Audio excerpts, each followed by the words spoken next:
Assalamualaikum warahmatullahi wabarakatuh. Alhamdulillah kepada Zat yang Maha Kuat, kepada Zat yang Maha Adil, Zat yang terus-menerus mengurus makhluknya, tidak pernah lalai, tidak beranak dan tidak diperanakkan dan tidak ada sekutu baginya dalam segala kegiatannya.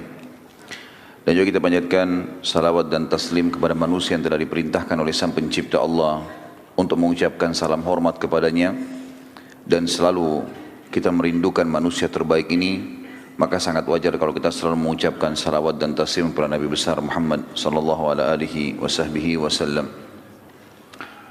Beberapa pertemuan kita ke depan insyaallah setiap Ahad pagi kita akan membedah buku judulnya Amalan yang Mendatangkan Rahmat Allah. Kurang lebih di buku ini ada disebutkan 30 amalan-amalan yang akan membawa rahmat Allah subhanahu wa ta'ala. Teman-teman sekalian, makna rahmat adalah karunia. Dan kalau karunia kita rincikan dalam bahasa Indonesia biasanya digunakan untuk sebuah fasilitas atau nikmat yang kita temukan dan didapatkan dari Allah yang melampaui kapasitas manusia umumnya. Seperti misalnya kalau orang diberikan makan atau minum atau pakaian, masih dikatakan dia diberi. Tidak dikatakan karunia. Tetapi kalau dia diberi anak, ya dia mendapatkan anak atau sesuatu yang melampaui dari kemampuan dia sebagai manusia. Karena sehebat apapun manusia berusaha untuk mendapatkan anak misalnya, ikhtiar dia sana sini belum tentu dia mendapatkannya. Jadi dikatakan karunia. Berarti kalau dibahasakan karunia, sesuatu yang melampaui kebutuhan dia sebenarnya atau mungkin di atas kapasitas dia. Kalimat atau judul buku ini teman-teman sekalian, amalan yang mendatangkan rahmat Allah, artinya karunia dari Allah. Sesuatu yang melampaui kemampuan dan kapasitas kita. Sehingga pada saat kita mendapatkannya kita selalu bahagia. Sangat wajar seorang muslim, seorang mukmin berpikir tentang masalah ini. Karena memang dia membutuhkan kenikmatan. Di dalam Islam kita selalu disuruh untuk menjadi orang yang terbaik, bukan menjadi orang yang baik kalau bisa terbaik. Sama dengan istilah dalam agama kita ada afdal dan mufaddal. Kalau kita bisa melakukan amal yang afdal, yang paling maksimal pahalanya, kenapa kita lakukan perbuatan yang mufaddal? Misal sholat duha, afdalnya mengerjakan sampai 12 rakaat. Mufaddalnya minimal 2 rakaat. Kenapa kita nggak ambil yang afdal? Misal masuk ke masjid, datang ke masjid lebih cepat sehingga tidak kehilangan sholat qobliyah, misalnya doa di antara azan dan iqamah. Kemudian fadilah juga sholat tahiyat masjidnya, itu afdalnya. Kenapa kita cari mufaddalnya? Misal cuma datang pas iqamah sehingga luput dari dia banyak fadilah. Luput di antara azan dan iqamah doa, luput sholat qobliyah. Untuk apa ini? Gitu kan? Dia pilih yang mufaddal. Jadi memang Islam selalu menyuruh kita, memotivasi kita untuk mendapatkan yang terbaik. Dan ini sebenarnya bagian daripada mengejar rahmat Allah subhanahu wa ta'ala. Artinya kenapa kita enggak lakukan untuk mendapatkan kenikmatan sementara kita mampu semuanya, bukan tidak mampu. Allah azza wa jalla tidak akan pernah melihat fisik dan paras wajah kita. Hadis yang sudah masyhur menjelaskan masalah itu. Inna Allah la yanzuru ila suwarikum wa la ajsamikum walakin yanzuru ila qulubikum wa amalikum. Allah enggak pernah mau lihat paras wajah dan postur tubuh kalian. Dia menciptakan itu. Mau tampan, mau cantik, mau jelek, mau putih, mau hitam, mau tinggi, mau pendek, mau miskin, mau kaya, enggak penting bagi Allah itu. Yang penting adalah Allah azza wa jalla melihat kepada hati dan amal kalian. Apa sih yang sudah dilakukan? Seperti itu kurang lebih gambaran tentang masalah definisi rahmat itu sendiri. Saya tertarik membedah buku ini karena saya melihat poin-poinnya simpel sekali dalam buku ini dijelaskan dan dalil-dalilnya juga jelas. Dan insya Allah mudah-mudahan Allah berkahi ke depannya bagaimana kita merincikan satu persatu poin-poin dari 30 poin ini. Tentu tidak selesai hari ini, saya sudah bilang tadi kemungkinan kita akan lanjutkan beberapa kali pertemuan.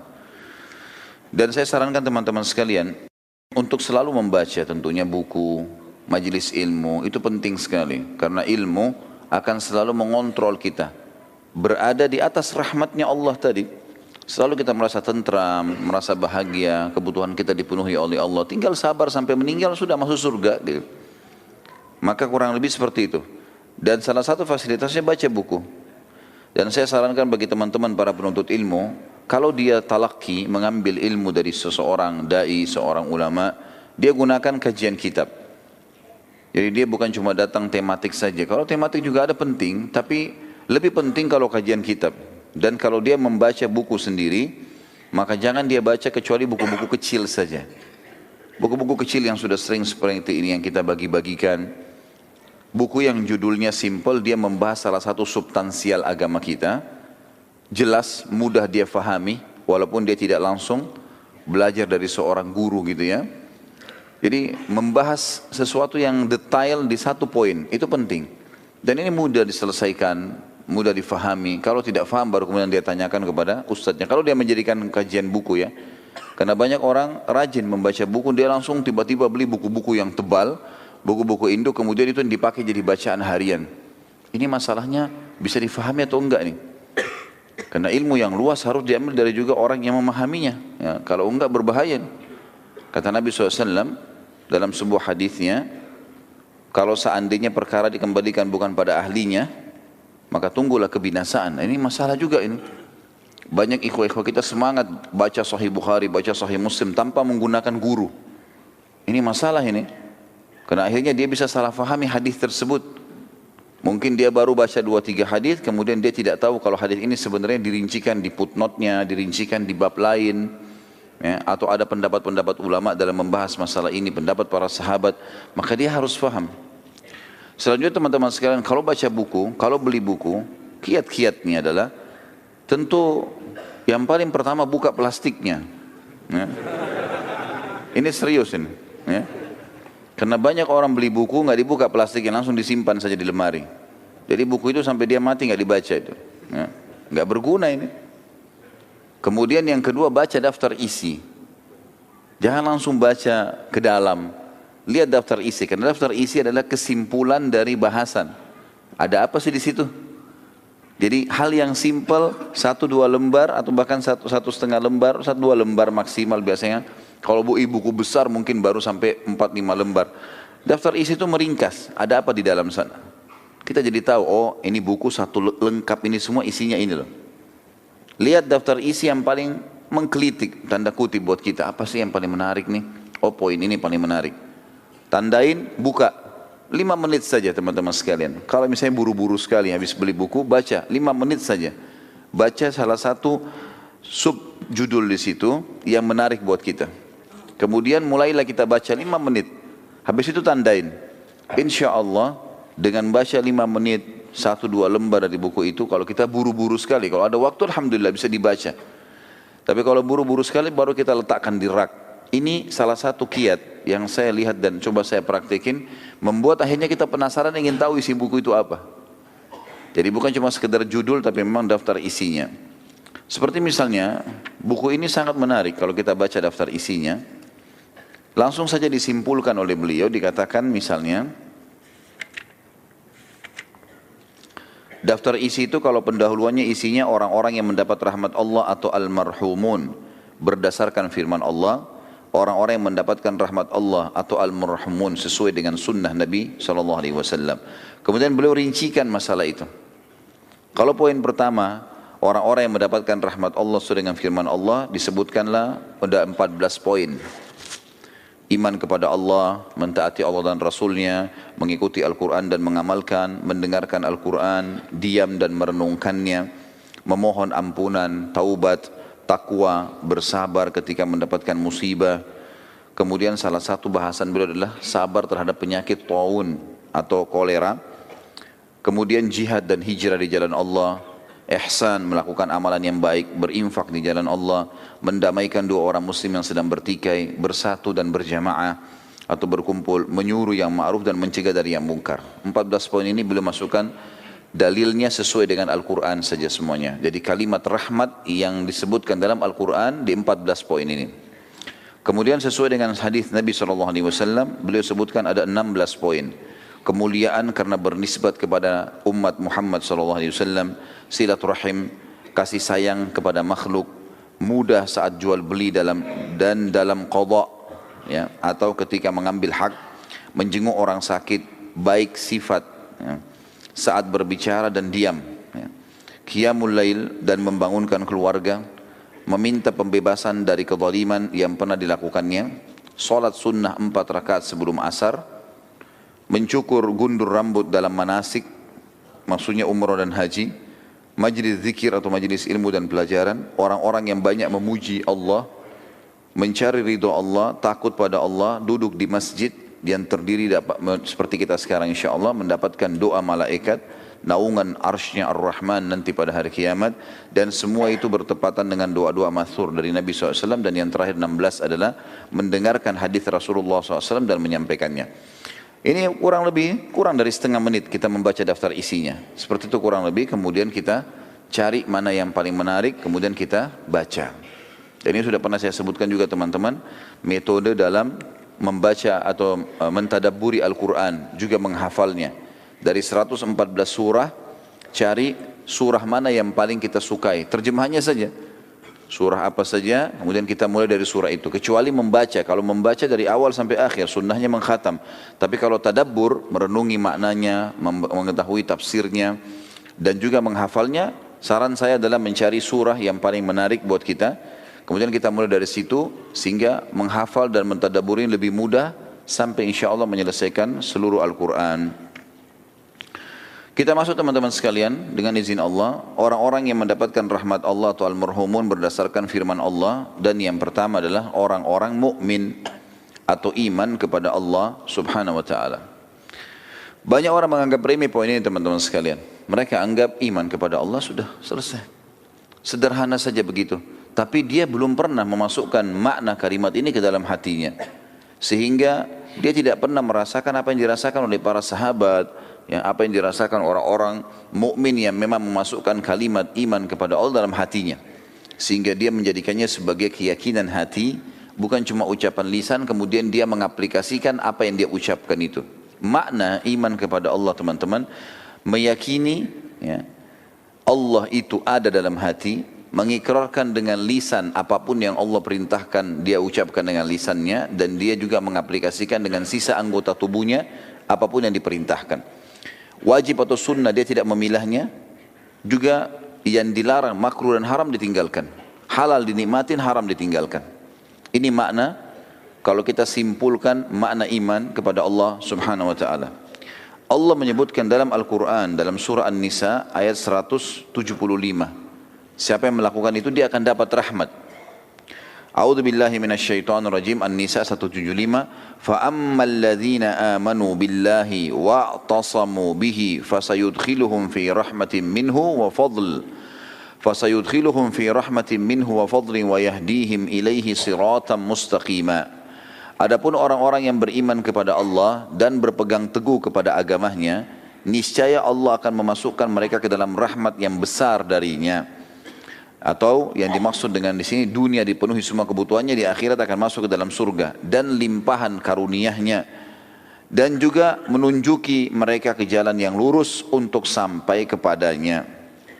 Syekh As-Sa'di, salah satu ahli tafsir, mengatakan makna fa'ammal ladina amanu billah, adapun orang-orang yang beriman kepada Allah, yakni mereka mengakui keberadaannya dan semua sifat sempurna yang dimilikinya, serta mensucikannya dari segala kekurangan. Yakin Allah ada, karena memang kalimat ini teman-teman sudah jelas, sering saya sampaikan, sesuatu yang rasional. Coba datangkan di benak kita semuanya yang disembah selain Allah, apa saja, rasionalnya begitu. Patung, pohon, gunung, api, apa saja. Apa andil mereka di pergantian siang malam? Apa andil mereka, ya, di sehelai bulu yang tumbuh di tubuh kita? Apa andil mereka di setetes air yang kita minum? Apa andil mereka di populasi manusia, hewan? Gak ada sama sekali. Dan tidak pernah ada informasi misalnya api punya firman, atau misalnya syaitan punya, atau apa, enggak, jin, misalnya enggak ada sama sekali. Yang mengakui satu-satunya sebagai pencipta hanya Allah. Itu poin. Sama juga kita membantah, pada saat kita membantah dan memberikan argumentasi kepada orang-orang ateis yang tidak mengakui adanya Tuhan Allah, gitu kan? Maka poinnya adalah Mereka mengatakan di muka bumi ini yang paling sempurna manusia. Mereka pelajari itu, mereka tahu hewan-hewan. Banyak sekali orang ateis menelusuri menjadi ilmuwan. Mereka menelusuri ilmu alam, mereka menelusuri apa yang mereka bisa tahu dari alam semesta, dari bumi ini, dari kedalaman lautan, sampai mereka membuang uang jutaan dolar untuk itu. Kadang-kadang untuk meneliti seekor ikan atau satu jenis hewan, mereka keluarin jutaan dolar untuk itu saja. Dan ini semua tujuannya sebenarnya karena mereka penasaran dari mana semua ini asalnya. Padahal mereka tidak yakin ada Tuhan, gitu kan. Kalau mereka mengatakan manusia adalah penduduk bumi yang paling canggih, tanya sekarang kita ini semua manusia, apa andil kita sekarang? Ada andil kita di sesuatu yang terjadi di alam semesta atau fenomena sehari-hari lah. Cahaya yang kita bisa dapat tangkap dengan mata kita, air yang kita minum, ya. Bahkan Allah mengatakan wa fi anfusikum afala tubsirun. Di diri kalian sendiri, coba lihat tanda-tanda kebesaran Allah di kulit kita, di kuku kita, ya, di mata kita, di pendengaran kita. Belum pernah ada yang mengklaim kalau mereka yang menciptakan manusia kecuali Allah. Sederhana sekali. Berarti kalau orang-orang ateis yang tidak mengakui Allah mengatakan manusia adalah penduduk bumi tercanggih, terhebat dan seterusnya, apa andil mereka manusia? Apakah ini terjadi begitu saja semuanya? Enggak mungkin. Saya kadang-kadang subhanallah sering meluangkan waktu untuk mentadabburi beberapa fenomena alam. Di antaranya saya sering coba mencari cuplikan tentang hewan-hewan. Berapa banyak ilmuwan mendatangkan kamera yang canggih, mereka pakai helikopter, mereka pakai alat canggih, menyoting hewan-hewan dari atas udara. Berapa banyak jenis hewan di alam, di bumi ini yang melata yang jumlahnya tidak terhitung. Kuda yang hidup liar, ya, zebra misalnya, atau rusa, atau apalah dari hewan yang besar, dipelajari jumlahnya yang tidak terhingga di hutan, tidak ada yang urus, tidak ada yang rawat, populasinya sendiri jalan. Hewan itu pada saat melahirkan, dalam hitungan 3 menit ilmuwan mengadakan penelitian, 3 menit anaknya sudah bisa jalan dan berlari. Induknya juga yang baru melahirkan sudah bisa berjalan. Dan segala macam hal, kulitnya, ya, corak kulitnya, sifatnya, penglihatannya, pencernaannya, rumit sekali, rumit. Banyak sekali, dan ini tidak mungkin kalau tidak ada pencipta. Orang beriman, disederhanakan, dikerucutkan. La ilaha illallah. Enggak ada Tuhan yang menciptakan, mengurus, mengawasi, memiliki dan akan memusnahkan semua yang di langit dan di bumi kecuali Allah. Simple sekali. Lebih jauh daripada itu, orang yang coba mendalami dan coba mengenal Allah, diantaranya kayak antum melakukan ini hadir dalam majelis ilmu, itu akan mendapatkan jawabannya. Oh iya ya, ternyata rapi sekali. Tahu mana makanan dan minuman yang halal dan haram. Tahu mana pergaulan, mana pendapatan, mana tata cara pernikahan. Melakukan populasi manusia ini berkembang biak dengan caranya. Ada caranya, ada wali, ada mahar, ada saksi, ada segala macam. Tahu pakai baju, ada doanya, buka baju, masuk kamar mandi, keluar kamar mandi. Dari hal yang kecil sampai hal yang besar diajar semuanya. Dan kita orang-orang yang sudah meyakini dan beriman dengan Allah subhanahu wa ta'ala ini, dia akan merasakan ketenangan jiwa karena dia tahu, seperti saya sendiri dan teman-teman rasakan. Saya merasa justru aneh kalau melihat orang-orang yang tidak beriman kepada Allah, entah kemana arah hidupnya, enggak jelas. Tapi kita subhanallah tahu dari mana asalnya kita manusia, dari Adam alaihissalam, sampai kita sudah tahu sebab bagaimana Adam alaihissalam juga diturunkan di muka bumi pada saat diciptakan. Kita sudah tahu apa tujuan kita diciptakan di muka bumi. Kita sudah tahu nanti kita akan meninggal. Sudah diajarkan dan disampaikan apa itu meninggal, bagaimana prosesinya, bagaimana alam barzah, nanti pembangkitan hari kiamat, timbangan amal dengan panjang lebar, nanti ada surga dan neraka dan seterusnya. Dari awal manusia sampai akhir nanti kehidupan kita, semuanya lengkap. Orang-orang ateis nggak punya itu. Mereka cuma simpelkan saja, ya sudah, kita ini terjadi begitu saja semuanya, dan nanti kalau mati sudah nggak ada apa-apa, habis begitu saja, dan seterusnya. Makanya di sini mengikrarkan iman kepada Allah adalah sebuah konsep dasar, dan ini tauhid. Setiap orang ada di atas landasan ini maka hidupnya akan bahagia. Dan makna wa'tasamu bihi dari tafsir surah An-Nisa 175, dan berpegang teguh kepadanya, yakni berlindung kepada Allah, bersandar kepadanya dan berlepas diri dari daya dan kekuatan mereka serta memohon pertolongan kepada Rabb mereka. Sampai Nabi SAW mengatakan kepada seorang sahabat setelah menjelaskan tentang Allah, mengajak mereka mengaplikasikan ilmu agama, sudah selesai. Kata Nabi SAW, maukah kau saya ajarkan harta karunnya surga? sesuatu yang membahagiakan, inti semuanya kebahagiaan surga nanti, surga nikmat terbesar, inti semua yang merangkum kehebatan dan kenikmatan surga, kata sahabat tentu ya Rasulullah. Kata Nabi SAW, la hawla wa la quwata illa billah. Artinya apa? Kau ikrarkan tidak ada daya dan kekuatanmu kecuali dari Allah. Berpasrah, bersandar kepada Allah SWT, yakin dengan itu. Orang mukmin akan bahagia teman-teman dengan cara ini. Karena dia tahu dia punya Tuhan, bisa dia bersandar. Dia sakit, dia tahu yang ciptakan dia Allah, yang ciptakan penyakitnya Allah, yang ciptakan kesembuhannya Allah. Apa saja dia lagi punya nikmat, yang ciptakan dia Allah, yang ciptakan nikmatnya Allah, yang bisa mempertahankannya adalah Allah. Enggak ada yang lain. Selalu kembali kepada Allah Azza wa Jalla. Ada masalah tinggal angkat tangan berdoa kepadanya, selesai urusannya. Dan kalau ada orang mengatakan, saya ragu dengan Allah karena permintaan saya belum diterima. Ini orang yang perlu ditelusuri teman-teman sekalian, jalur hidupnya. Loh betul. Karena, kenapa? Karena dari semua permintaan kita, kalau kita rentetan hidup kita seharian, itu mayoritasnya Allah kabulkan loh. Contoh misal, bukankah kita tiap hari lapar teman-teman sekalian? Tiap hari lapar. Baik, tiap hari hilang nggak laparnya? Kalau enggak, antum tidak akan hidup sekarang. Kalau kelaparan berarti sudah mati kan? Kita cuma bilang lapar, Allah langsung kabulkan. Tinggal mampir ke restoran, tinggal beli atau ada orang kasih, makan. Kita tiap hari haus, terpenuhi hausnya. Tiap hari kita capek, ngantuk, tidur. Kita pengen pakai baju, ini semua pakai baju. Tidak ada orang yang tidak pakai baju. Mayoritasnya orang semua pakai baju. Pakai baju, pakai sandal, punya kendaraan. Walaupun memang berbeda jenjang ekonomi mereka. Tapi kehidupan kita sehari-hari teman, mata kita butuh cahaya, hidung kita butuh udara, mulut kita butuh suara, telinga kita juga begitu. Kemudian tangan kita bisa menjamah, punya kepekaan, masih bisa memegang dan seterusnya. Nikmat Allah yang sangat besar, banyak sekali. Gitu. Tidak terhingga. Kehidupan sehari-hari juga sudah membuktikan masalah itu. Mungkin kalau ada permintaan kita, minta agar dibukakan rezeki yang luas, misal, atau dibukakan, diberikan satu pekerjaan, atau dilunasi utangnya. Mungkin itu salah satunya yang belum Allah kasih, bukan tidak dikasih loh ya. Belum Allah kasih. Tapi mayoritas kebutuhan kita sudah dipenuhi. Coba pekah memikirkan masalah itu. Kita kalau haus teman-teman sekalian, kemudian haus sekali. Lalu ada orang berikan kita air dingin.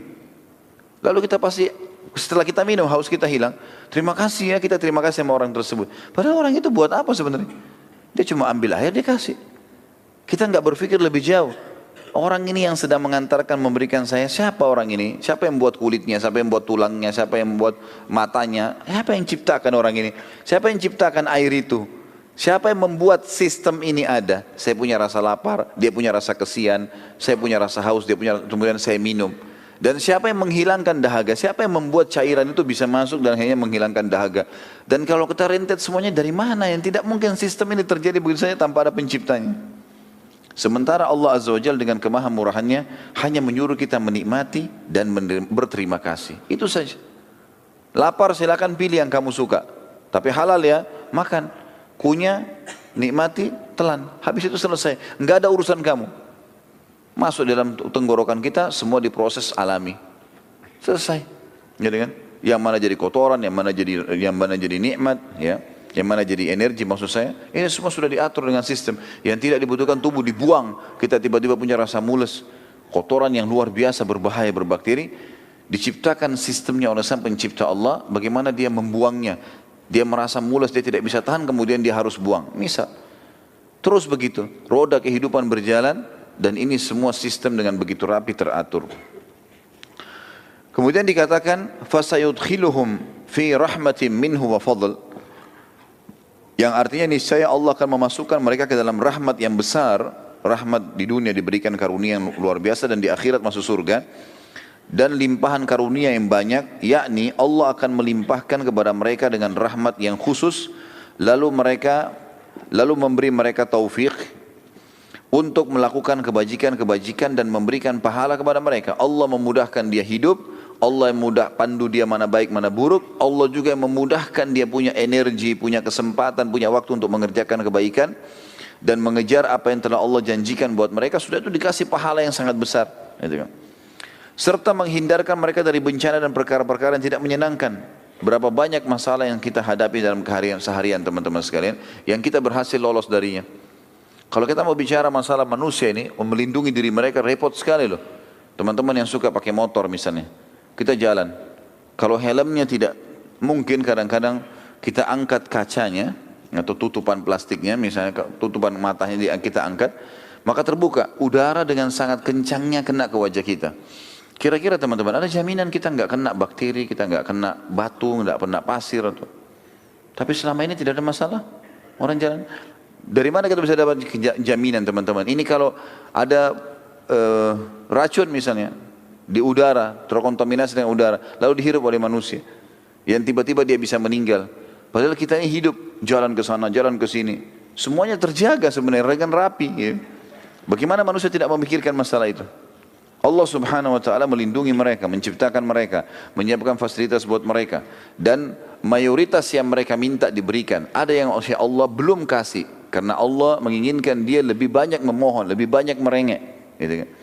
Cobaan pun kalau datang kepada mereka, lebih banyak nikmat daripada cobaan. Terbukti dari sepanjang hidup kita, teman-teman yang hadir di sini. Mana lebih banyak, kita sehat atau sakit? Lebih banyak kita sehat. Sakit itu jarang sekali. Ada orang sakit ya. Di akhir hidupnya mungkin, ataupun kalau sakit dalam setahun, tahun depan dia sakit flu, demam, seminggu. Tapi 365 hari yang lalu dia sehat. 1 tahun Allah SWT berikan nikmat. Kemudian lanjutan ayat wa yahdihim ilaihi siratan mustaqima, dan dia menunjuki kepada mereka jalan lurus untuk sampai kepadanya, yakni memberi mereka taufik. Taufik maksudnya kemudahan untuk berilmu dan beramal, mengetahui yang hak dan mengamalkannya. Asal dia mau saja pelajari, Allah akan kasih dia. Saksi bahasan kita dalam surah An-Nisa 175 ada kalimat rahmat. Fasayudkhiluhum fi rahmatin minhu. Pasti Allah akan masukkan dan karunia kepada mereka rahmatnya. Yang lain adalah surah Al-Jathiyah ayat 30. A'udzu billahi minasyaitonir rajim. Fa ammal ladzina amanu wa 'amilus solihati fayudkhiluhum rabbuhum fi rahmati. Dzalika huwal fawzul mubin. Adapun orang-orang yang beriman dan mengerjakan amal saleh, yakin Allah ada lalu dia patuh dengan perintah. Amal saleh maksud dalamnya mengerjakan perintah atau meninggalkan larangan. Karena orang juga meninggalkan larangan termasuk amal saleh. Maka Rabb mereka, pencipta mereka akan memasukkan mereka ke dalam rahmatnya. Rahmat di sini di dunia diberikan rahmat yang luas, diberikan karunia-karunia yang membahagiakan dia, dan juga di akhirat masuk surga. Itulah keberuntungan yang nyata. Teman-teman sekalian, kita tinggal patuh, kerjakan perintah, tinggalkan larangan. Kita nikmati saja. Tetap bisa makan, tetap bisa minum, tetap bisa segala macam, tapi lebih rapi. Sekarang ini orang-orang di beberapa negara, termasuk saya dapat informasi di Jepang, dan saya waktu Ramadan yang lalu sempat diundang oleh KBRI kita ke sana. Itu ternyata orang-orang di sana juga banyak ya orang asli Jepang yang non Muslim. Mereka kalau masuk dan mereka menemukan makanan kaleng ada label halalnya, mereka beli. Ada beberapa teman-teman kita sempat nanya dan menceritakan ke saya, kenapa anda beli ini? Dia bilang ini lebih terjamin dengan ada label halal. Mereka tahu kalau umat Islam itu hati-hati, pekah, nggak mau makan sembarangan. Maka mereka sendiri mengatakan itu lebih terjaga. Artinya orang beriman lebih terjaga, lebih sehat, lebih baik, dikontrol, dijaga oleh langsung pencipta langit dan bumi.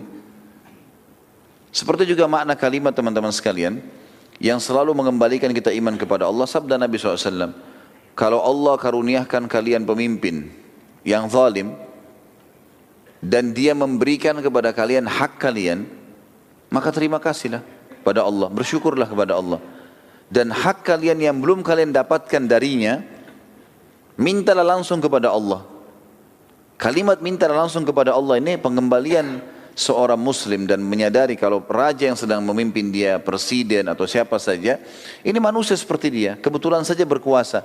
Tetapi kalau ada kebutuhan dia yang belum dikasih, maka dia minta langsung kepada raja yang sebenarnya Allah. Makna kalimat ini adalah kalimat yang berbobot sekali. Artinya bertauhidlah kepada Allah. Saksi bahasan kita adalah Allah kalau dia beriman dan beramal saleh akan memasukkan ke dalam rahmatnya. Juga firman Allah subhanahu wa ta'ala dalam surah Al-Hadid ayat 28. Mengimani Allah ini ya, maksudnya Allah itu ada. A'udzu billahi minasyaitonir rajim. Ya ayyuhalladzina amanu taqullaha wa aminu bi rasulih yu'tikum kiflayn min rahmatihi wa yaj'al lakum nuran tamshuna bihi wa yaghfir lakum wallahu ghafurur rahim. Hai orang-orang beriman, berimanlah kalian kepada Rasul yang telah diutus, bertakwalah kepada Allah, maksudnya patuh, dan berimanlah kepada Rasulnya. Niscaya Allah memberikan rahmatnya kepadamu dua bagian atau dua kali lipat, dan menjadikan untuk kalian cahaya, maksudnya panduan agama, dengan cahaya yang kamu dapat berjalan dengannya di atas bumi ini. Dan dia mengampuni semua kesalahan kalian, dan Allah maha pengampun lagi maha penyayang. Saksi bahasan kita adalah dia akan memberikan rahmatnya dua kali lipat bagi orang yang beriman tentang keberadaan Allah. Poin kedua teman-teman sekalian, mentaati Allah dan Rasulnya. Jadi setelah beriman, poin mentaati Allah dan Rasulnya. Seperti firman Allah di sini, dalilnya surah Al-Imran 132. A'udzu billahi minasyaitonir rajim wa atiullaha war rasula la'allakum turhamun. Dan selalulah taat dengan Allah dan Rasulnya. Apa yang dikatakan Allah Rasulnya, ikuti. Yang dilarang, tinggalkan. Supaya kalian mendapatkan rahmat. Artinya pasti akan datang kepada kalian karunia. Dan baginda Nabi SAW sudah tunjukkan kepada kita. Para sahabat sudah tunjukkan kepada kita. Bagaimana mereka jadikan agama sebagai panduan hidup. Dan mereka bahagia. Mereka diberikan kemenangan. Walaupun ada hal-hal cobaan yang datang. Tapi lebih banyak rahmatnya Allah yang datang kepada mereka. Dan ternyata mereka sekarang sudah mendahului kita menuju ke akhirat. Dan janji Allah Rasulnya tidak mungkin salah. Al-Allamah As-Sa'di, sama tadi, Syekh Sa'di menyebutkan dalam tafsirnya, dalam firman Allah wa ati'ullaha war rasul, dan taatilah Allah dan Rasul, ialah dengan melaksanakan perintah-perintah dan menjauhi larangan-larangan. La'allakum turhamun, supaya kalian mendapatkan rahmat, maksudnya ketaatan kepada Allah dan ketaatan kepada Rasulnya. Dalam segala hal, itu adalah sebab utama datangnya karunia. Juga dalam firman Allah yang lain, masih dalam mentaati Allah dan Rasulnya, Al-A'raf 156, A'udzu billahi minasyaitonir rajim wa rahmati wasi'at kulla syai' fasa'aktubuha lilladzina yattaquna wa yu'tuna az-zakah. Al-ayah. Rahmatku meliputi segala sesuatu. Aku akan kasih apa saja dalam kegiatan kalian di mana saja. Akan saya penuhi semua dengan kebutuhanku, dengan rahmatku, kata Allah. Maka aku pasti akan berikan rahmatku untuk orang-orang yang bertakwa dan menunaikan zakat. Artinya orang yang patuh. Jadi segala sesuatunya akan mendapatkan karunia dari Allah. Apapun kegiatannya, dimanapun tempatnya akan dia dapatkan. Dan Allah bukan, banyak orang soalnya begini teman-teman. Makna ayat ini adalah banyak orang yang mau kembali kepada Allah kalau dia anggap itu perlu kembali kepada Allah. Kalau dia anggap perlu, misalnya sudah sakitnya parah sekali, baru dia kembali ke sholat malam. Kalau betul-betul dia sudah tidak bisa lagi melakukan apa-apa, baru dia kembalikan. Padahal perintah agama dari sebelum memulai sudah berdoa, selama berjalan juga memohon kepada Allah dimudahkan, dan sudah selesai juga minta agar ditambahkan dan diulangi nikmat itu. Dalam An-Nur ayat 56 juga dikatakan, Allah SWT berfirman, A'udzu billahi minasyaitonir rajim wa aqimus salata wa atuz zakata wa atiullaha la'allakum turhamun. Ada kalimat turhamun. Dirikanlah salat, tunaikanlah zakat, dan taatilah Rasul supaya kalian diberikan rahmat. Dari Urwah bin Zubair radhiyallahu anhu, dari Aisyah radhiyallahu anha, bahwasanya ia mengatakan makna firman Allah, semoga Allah merahmati. Aisyah mengatakan radhiyallahu anha bahwa ia mengatakan semoga Allah merahmati kaum wanita muhajirat pertama. Semoga Allah merahmati muhajirat, maksudnya wanita-wanita yang hijrah dari Mekah yang pertama, ya, golongan pertama yang hijrah ke Madinah. Tak kala Allah menurunkan firman-Nya dalam surah An-Nur 31, A'udzu billahi minasyaitonir rajim wal yadribna bi khumurihinna ala juyubihin. Hendaklah mereka menutup kain kerudung ke dadah mereka dari kepala sampai ke kaki mereka. Maka mereka langsung merobek ujung kain sarung mereka, lalu mereka berkerudung dengannya. Maknanya adalah mereka langsung mempraktikkan apa yang telah Allah dan Rasulnya perintahkan, sehingga rahmat Allah datang kepada mereka. Yang ketiga teman-teman, mengikuti Al-Quran dan mengamalkannya dengan membaca, mentadabburi, menghafal dan mengamalkan isinya. 4 haknya Al-Quran. Sebagaimana Allah sebutkan dalam surah Al-An'am 155. Jadi jangan cuma dijadikan sebagai simbol. Al-Quran iya, orang Islam tahu. Dibaca kapan ada kesempatan, bukan. Saya ingin memberikan sebuah wacana saja teman-teman sekalian. Kalau seandainya kita mendapatkan SMS atau WA atau sekarang apalah BBM misalnya, kita terima dari orang yang kita cintai. Kita rindu ingin membaca apa yang dia kirim nih. Mungkin kata-kata sayang, kata-kata cinta kalau dari pasangannya yang halal misalnya, atau kata-kata dari orang tuanya yang mendoakan dia positif, atau dari teman dekatnya yang mendukung proyek dia misalnya, atau orang yang akan menginvestasi dana kepada dia. Saya yakin mungkin kita begitu bangun tidur berharap mendapatkan informasi yang baik dari dia. Kenapa banyak orang di antara kita teman-teman tidak berpikir dan tidak bahagia pada saat menerima berita dari Allah? Bukankah seseorang di antara kita jelas-jelas di HP-nya ada program Al-Quran? Kenapa dia tidak baca pesan Allah itu? Kenapa dia lebih penting bahagia membaca pesannya manusia? Padahal pesannya Allah di depan matanya, setiap huruf dapat 10 pahala. Tapi masih saja tidak mau membaca Al-Quran. Nah, masih tanda tanya ini. Para sahabat sampai menjadikan Al-Quran sebagai sahabat mereka. Walaupun sudah hafal, mereka tetap membacanya, mereka tetap mengkhatamnya. Ya. Beda mereka mengulangi hafalan dengan beda mereka melihat secara fisik. Imam Syafi'i rahimahullah menghafal Al-Quran, 30 juz sudah di luar kepala. Bahkan beliau menafsirkannya, beliau memasukkan dalam buku-buku, dalam masalah-masalah fikihnya. Tapi tiap hari pegang Quran, tiap hari bawa Al-Quran kemana-mana. Lalu dia pernah bertemu dengan beberapa ulama, ya, yang teman-temannya dia, ulama-ulama fikih di Mesir, lalu bawa kitab-kitab tebal. Lalu beliau mengingatkan nasihat yang sederhana tentang Al-Quran. Beliau mengatakan, sungguh kitab-kitab yang kalian pegang itu telah menyibukkan kalian dari kitab ini induknya. Kenapa ini nggak dibaca? Kenapa sibuk dengan itu? Banyak ikhwah Masya Allah hadir di majelis ilmu dan akhwat kita luar biasa. Rajin di sana sini. Tapi kalau kita suruh baca Quran tidak benar bacaannya. Jadi mereka sibuk dengan hal yang mufaddal tinggalkan yang afdal. Pesannya Allah lebih membahagiakan. Maksudnya setiap bangun tidur, kita pertama buka baca Al-Quran. Walaupun cuma 1-2 ayat. Misal, dibandingkan kita langsung membuka berita dari manusia. Berita dari manusia yang kita senang dengannya, padahal berita dari Allah ada. Kata Allah SWT dalam surah Al-An'am 155, A'udzubillahi minasyaitonirrajim, wa hadza kitabun anzalnahu mubarakun fattabi'uhu wattaqu la'allakum turhamun. Ada kalimat turhamunnya.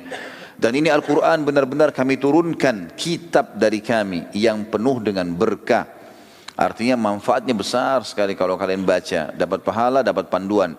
Maka ikutilah Al-Quran itu dan bertakwalah agar kamu diberi rahmat. Lalu patuhi, jalankan perintah dan larangan yang ada di dalamnya, maka rahmat Allah akan datang.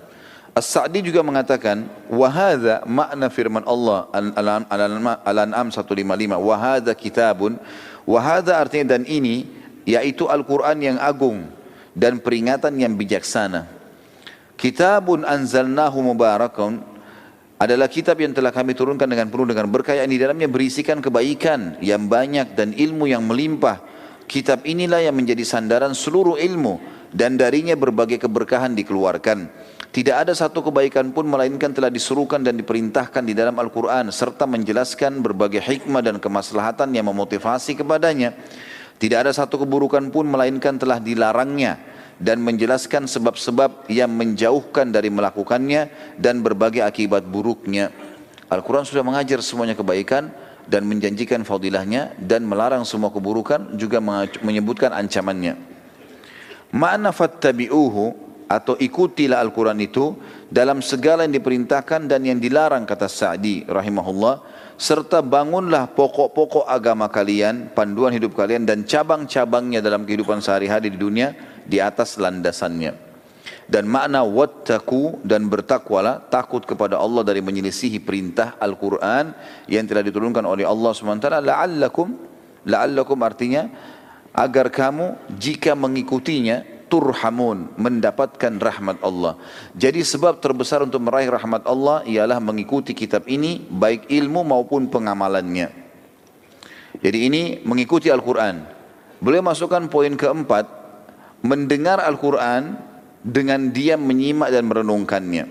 Jadi kalau lagi dibaca, jadikan sebagai ada poin mendengarkan, ada poin membaca, ada poin menghafal, ada poin mentadaburi, banyak ini. Ya. Membacanya disebutkan dalam Al-Quran juga, hanya dengar saja, hanya dengar, belum membaca, hanya dengar saja, itu sudah cukup menandakan rahmat Allah. Dalam surah Al-A'raf 204 berbunyi, A'udzubillahi minasyaitonirrajim, wa idza quri'al Qur'anu fastami'u lahu wa ansitu, kalimatnya akhirnya la'allakum turhamun. Apabila Quran dibacakan, maka dengarkan baik-baik, renungi artinya, perhatikanlah dengan tenang agar kamu mendapatkan rahmat. As-Sa'di juga menyebutkan perintah ini berlaku umum bagi setiap orang yang mendengarkan kitabullah dibaca, yang mana ia diperintahkan untuk diam dan mendengarkannya. Perbedaan antara istima' mendengar dan insat diam sambil merenungi, bahwa insat itu pada zahirnya ya, dikatakan wa ansitu dengan tidak berbicara dan tidak menyibukkan diri dengan sesuatu yang dapat melalaikan dari mendengarkannya. Adapun istima' mendengarkan ialah memasang pendengaran, menghadirkan hati dan merenungkan apa yang didengarnya. Barang siapa barang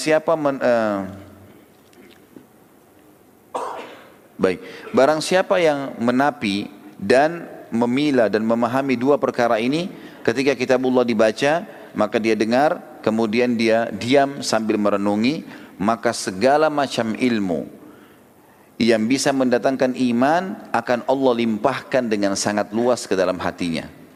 Perintah agar diam dan mendengar Al-Quran yang paling ditegaskan kepada orang yang mendengarkan ialah diam dan mendengarkan dalam sholat dan bacaannya pada saat sholat bacanya dijaharkan. Ketika imam membacanya maka ini diperintahkan untuk diam. Sampai-sampai sebagian ulama mengatakan diamnya seseorang lebih utama daripada membaca Al-Fatihah dan selainnya. Juga dikatakan oleh sebagian ulama tentang masalah poin ini, bagaimana seseorang muslim menjadikan sebuah pelajaran kalau mendengar Al-Quran saja sebuah ibadah dan bisa datangkan rahmat, bagaimana dengan orang yang lebih jauh lagi, dengarkan, hafalkan dan mengamalkannya. Maka jauh lebih besar manfaatnya dan bisa mendatangkan rahmat Allah. Allahu a'lam. Kita berdoa kepada Allah SWT, semoga majelis kita diberkahi olehnya dan dijadikan sebagai tambahan amal kita pada hari kiamat, dan juga semoga semua amal yang pernah kita kerjakan dan akan kita kerjakan sampai menjelang ajal tiba nanti diterima dengan kemahamurahannya, dan semoga semua dosa yang pernah kita kerjakan tentu dengan rahmatnya yang sangat luas Allah, semoga kita berharap bisa diganti menjadi pahala. Dan juga kita mendoakan agar Indonesia secara khusus dan seluruh wilayah muslimin diberikan kemakmuran, ketentraman, diluaskan rezekinya dan dikembalikan seluruh penduduknya dan pemimpinnya kepada Al-Quran dan Sunnah. Dan kita berharap Indonesia menjadi contoh bagi negara-negara yang lain. Dan semoga saja saudara kita di Palestina, di Syria, di Yaman, di Irak, di Myanmar, di Ahsa, dimanapun mereka berada sedang tertindas, semoga Allah ikhlaskan niat mereka, terima para syuhada mereka, mulakan Islam di tangan mereka dan tangan kita semua, dan semoga Allah partisipasikan kita bersama mereka di pahala baik dengan doa dan harta juga dengan jiwa kita. Dan semoga Allah dengan kemahamurahannya yang saya yakin sedang melihat kita sekarang, karena dia maha melihat, dan mendengar kita karena dia maha mendengar, agar menyatukan kita semua di surga firdausnya tanpa hisab. Mari kita di majlis ilmu yang mulia ini. Pada benar dari Allah, kalau salah dari saya mohon dimaafkan. Subhanakallahumma bihamdika asyhadu an la ilaha illa anta astaghfiruka wa atubu ilaik. Wassalamualaikum warahmatullahi wabarakatuh.